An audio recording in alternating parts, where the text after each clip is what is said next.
اعوذ باللہ من الشیطان الرجیم بسم اللہ الرحمن الرحیم۔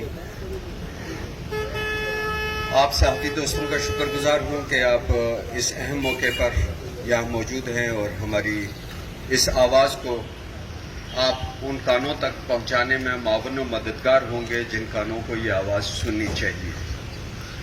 شہر کراچی کا المیہ یہ ہے کہ ایک طرف تو سیوک ایشوز، دوسری طرف بڑھتی ہوئی آبادی کا بوجھ، تیسری طرف بن بلائے مہمانوں کا بوجھ، یہ سب بوجھ کراچی شہر اٹھا رہا ہے اور اس بوجھ تلے دبتا ہوا کراچی شہر جو کہ روشنیوں کا شہر تھا وہ بحرانوں کا شہر بن چکا، جو معاشی ہب تھا وہ بحرانوں کا ہب بن چکا۔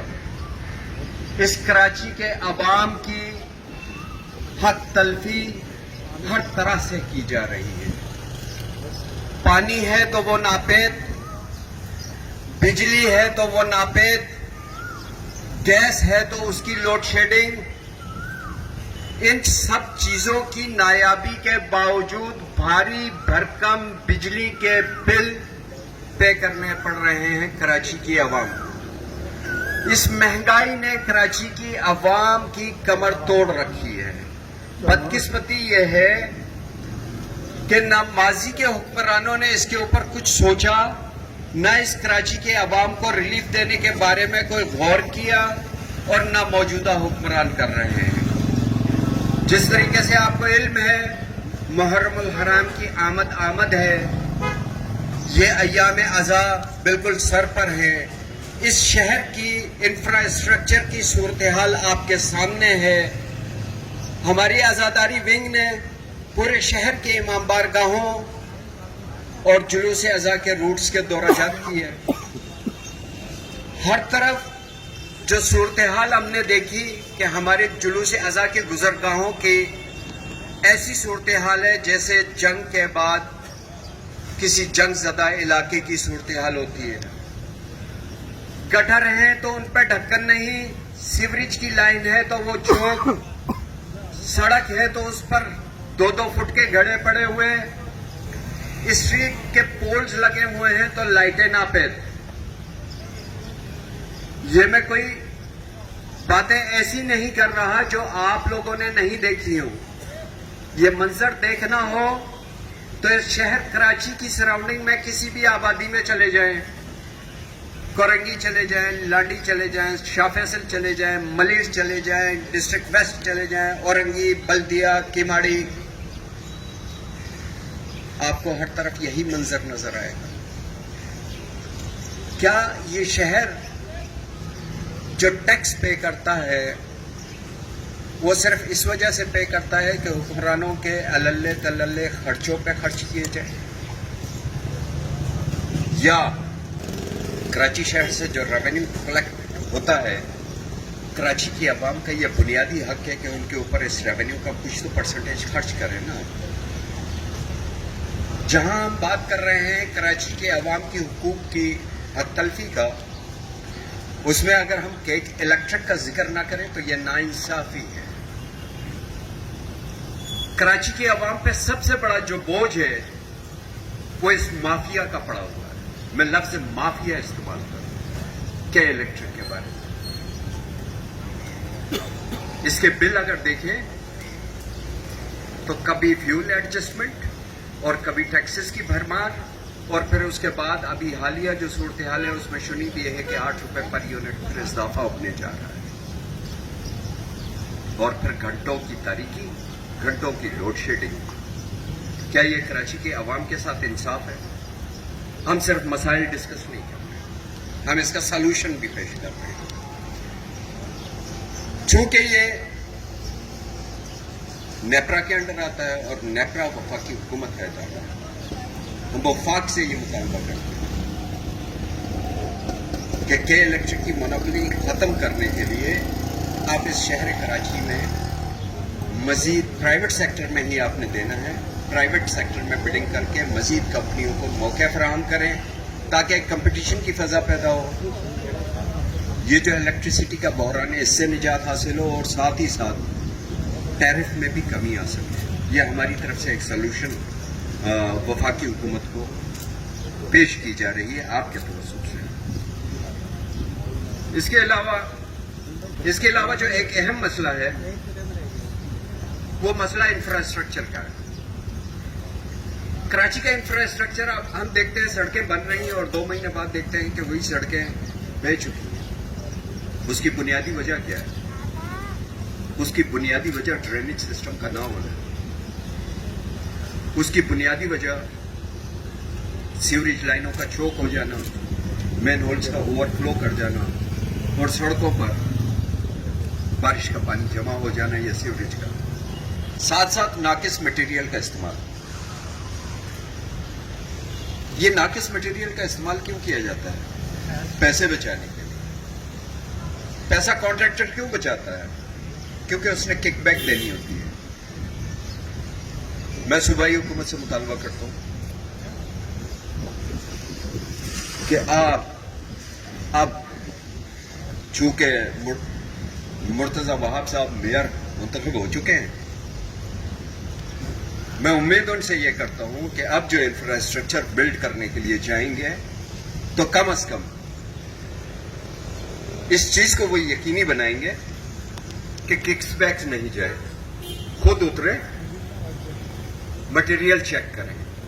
میئر شہر کا کسٹوڈین ہوتا ہے اور یہ میئر کی ذمہ داری ہے. اگر وہ کسٹوڈین بننے کے دعوے دار ہیں تو مرتضی وہاب صاحب کی یہ ذمہ داری ہوگی کہ اس شہر کی کسٹوڈین ہونے کا حق بھی ادا کریں. پھر یہ سمجھ لیں کہ یہ 3 کروڑ آبادی والی شہر ان کی ذمہ داریوں میں سے ہے. انفراسٹرکچر کی صحیح صورتحال میں برقرار رہنا اور ان مسائل کا حل کرنا اور بلین آف روپیز جو اس فنڈ میں آتے ہیں وہ ٹرانسپیرنٹ طور پہ خرچ کیے جائیں. ہمارے پارکس ویران ہیں. پارکس جہاں پہ صحت مند ایکٹیویٹی ہونی چاہیے وہاں پر بدقسمتی سے منشیات استعمال کرنے والوں کے ڈیرے لگے ہوئے ہیں. ماں بہن بیٹیاں بچے ان پارکوں کے صحت مند ماحول سے استفادہ نہیں حاصل کر سکتے. اس کے علاوہ کرائم کا ریشو دن بدن آپ کے سامنے ہے کہ وہ بڑھتا جا رہا ہے. ٹھیک ہے، دنیا کے ہر بڑے شہر میں کرائم کا ریشو زیادہ ہوتا ہے اور کچھ بڑے شہروں سے اگر ہم کمپیئر کریں تو کراچی کا ریشو پھر بھی کم ہے. ہاں، ہم کہہ سکتے ہیں کہ لا اینڈ آرڈر کی وہ سچویشن جو ماضی میں ہوا کرتی تھی جب روز کے 10 جنازے ہوتے تھے، ان حالات سے الحمدللہ ہماری لا انفورسمنٹ ایجنسیز نے جس طریقے سے قربانیاں دے کر اس شہر کو نجات دلایا وہ نہیں ہو رہے. لیکن سنیچنگ، منشیات فروشی اور دیگر کرائم وہ بڑھتے جا رہے ہیں. اس کی وجوہات فرسٹریشن ہے ینگ جنریشن کی، بے روزگاری ہے، روزگار نہیں ہے، فرسٹریشن کا شکار ہے، ہیلدی ایکٹیویٹی نہیں ہے، اور پھر ہمارے وہ بن بلائے مہمان جو کہ آ کر میزبانوں کو ہی لوٹنے میں لگے ہوئے ہیں. میرا صوبائی حکومت سے یہ مطالبہ ہے اور ہم امید کرتے ہیں کہ ہمارے اس مطالبے کو پورا کیا جائے کہ روزگار کی فراہمی، ان پارکوں کی آباد کاری اور ہیلدی ایکٹیویٹیز کی طرف توجہ کرنا اور ان بن بلائے مہمانوں کے خلاف کریک ڈاؤن کرنا. یہ ہماری پولیس سے جو سنیچنگ کے بہت سارے واقعات ہیں یا رابریز کی بہت ساری واقعات ہیں، یہ ہمارے پولیس سے ٹریس آؤٹ کیوں نہیں ہو رہے؟ اس کی ایک بنیادی وجہ ہے.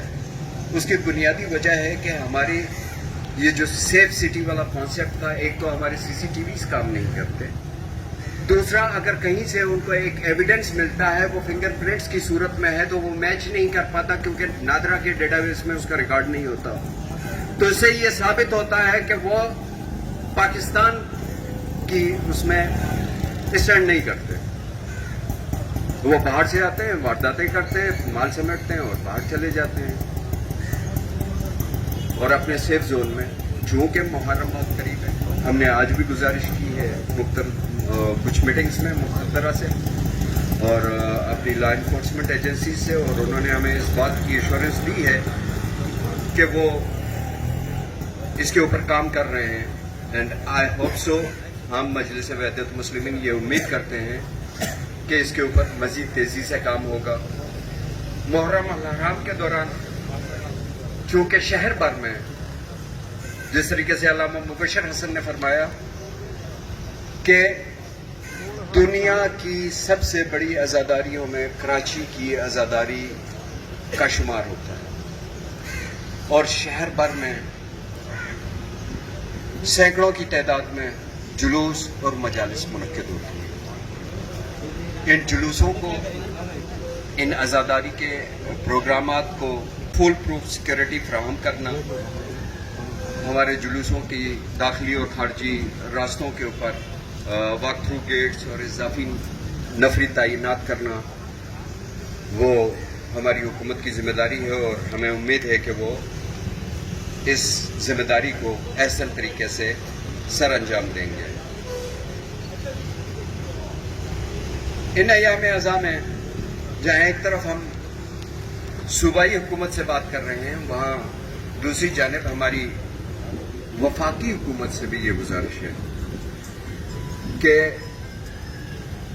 مختلف مکاتب فکر کے درمیان ہم آہنگی پیدا کرنا، ان کے لیے پروگرامات کا انعقاد کرنا، مختلف مکاتب فکر کے علماء کرام کے درمیان اچھے روابط بنانے کے لیے وفاقی حکومت کم از کم اپنی سطح پر، حکومتی سطح پر بھی پروگرامات کا انعقاد کریں. کیا الیکٹرک کی انتظامیہ سے یہ مطالبہ ہے کہ جو سبیلیں ہماری لگتی ہیں، بنیادی طور پر ہماری سبیلیں ہماری عبادت کا ایک حصہ ہے، اور یہ ایام ازاں پانی پلانا ایک پیاسے کو، یہ کار خیر ہے، ثواب ہے. ہم نہیں چاہتے کہ اس میں کیا الیکٹرک کی ہم وہ لائٹ استعمال کریں جو کنڈے سے ہو. ہم وہ ملت نہیں ہیں. ملت جعفریہ مکتب اہل بیت سے تعلق رکھنے والے ہم بیدار اور ذمہ دار ملت ہیں. ہم یہ مطالبہ کر رہے ہیں کہ جہاں ہماری مرکزی سبیلیں لگیں وہاں پر ایک ٹمپریری آپ میٹر ہمیں دیں، تاکہ جو آپ کے پیسے بنتے ہیں، جو اس کا بل بنتا ہے، وہ ہم آپ کو پے کریں. ہم یہ سمجھتے ہیں کہ ان ایام میں تمام مسالک ایک دوسرے کی عقائد کا اور عبادات کا احترام برقرار رکھیں گی، اور باہمی محبت، اخوت اور ہم آہنگی کے ساتھ یہ ایام ازاں جو کہ ہمارے یکم محرم الحرام سے 20 صفر تک ہمارے ہوتے ہیں، اس میں بہترین طریقے سے اخوت کے ساتھ، رواداری کے ساتھ، برداشت کے جذبے کے ساتھ ان چیزوں کو سر انجام دیا جائے گا اور ایک دوسرے کے ساتھ بھرپور تعاون کیا جائے گا. میں ایک دفعہ پھر آپ کے توسط سے سندھ حکومت سے، بالخصوص وزیر اعلیٰ سندھ، وزیر بلدیات ناصر شاہ صاحب، میئر کراچی مرتضی وہاب صاحب سے عرض کر رہا ہوں، اور یہ گزارش ہے کہ بیفور ٹائم ہم آپ کو متوجہ کر رہے ہیں. براہ کرم یہ جتنے بھی مسائل ہم نے آپ کو گوش گزار کیے ہیں، ابھی وقت ہے، بیٹھ جائیے. برسات بھی ہونے والی ہے، اس کے بعد آپ کو برسات کا بہانہ نہ مل جائے، تو یہ کام کر لیں، بجائے اس کے کہ محرم شروع ہو جائے اور ملت جعفریہ میں پھر ایک اضطراب، ایک اشتعال کی کیفیت ہو، اور پھر مجبوراً جو ہمارے برادر علامہ مبشر صاحب نے کہا کہ پھر ہمیں کہیں کسی نہ کسی ہاؤس کا رخ کرنا پڑے، چاہے وہ گورنر ہاؤس ہو، چاہے وہ چیف منسٹر، کیونکہ وہ ہمارے ہاؤسز ہیں، وہ جمہوری اداروں کے سربراہ ہیں، اور جمہوری جگہیں، یہ چیف منسٹر ہاؤس اور یہ گورنر ہاؤس عوام کی طاقت سے ہیں، تو عوام جا کر اپنا پھر حق مانگنے پہ مجبور نہ ہو جائے. اس کے علاوہ ایک اہم واقعہ جو کہ اس دنیا میں وقوع پذیر ہوا، ایک ایسا واقعہ جس پہ پورا عالم اسلام رنجیدہ ہے، ہمارے دل دکھے ہوئے ہیں، زخمی ہیں، وہ ہے سویڈن میں قرآن پاک کی جو بے حرمتی کی گئی، توہین قرآن کیا گیا۔ اللہ کی وہ کتاب جس میں درس اخلاق ہے، انسانیت ہے، درس رواداری ہے، اور قرآن وہ کتاب ہے جو تمام دیگر آسمانی کتابوں کو اور 1,24,000 انبیاء کرام کو ان پر ایمان لانے کا حکم دیتی ہے۔ کیا آپ نے دیکھا کبھی، کیا امت مسلمہ سے کسی نے کسی آسمانی کتاب کی، چاہے توریت ہو، انجیل ہو، زبور ہو، کسی کی کبھی توہین کی، بے حرمتی کی؟ نہیں، کیونکہ یہ حکم ہمیں قرآن سے ملا کہ ہم نے توہین نہیں کرنی۔ تو جب سویڈن میں یہ توہین کی گئی تو ہمارے دل بہت افسردہ ہیں۔ ہم حکومت پاکستان سے یہ مطالبہ کرتے ہیں کہ باقاعدہ قومی اسمبلی میں اس کے اوپر مذمتی قرارداد بھی لائی جائے، اور ساتھ ساتھ سندھ حکومت سے بھی یہ مطالبہ کرتے ہیں کہ سندھ اسمبلی میں ایک مذمتی قرارداد پاس کی جائے اور سویڈن کی حکومت سے اس کے اوپر باضابطہ طور پہ معافی طلب کروائی جائے۔ ہمارے پاس ہم تقریباً ایک بہت بڑی افرادی قوت ہے، ہم کنزیومر مارکیٹ ہیں۔ اگر ہم صرف ایک پیغام کے طور پر سویڈن کے کسی ایک پروڈکٹ کا بائیکاٹ کرتے ہیں تو اٹ مین کہ ہم ان کو ایک میسج دے رہے ہیں کہ آئندہ اگر توہین کی تو تمہارے سارے پروڈکٹس کا ہم بائیکاٹ کریں گے۔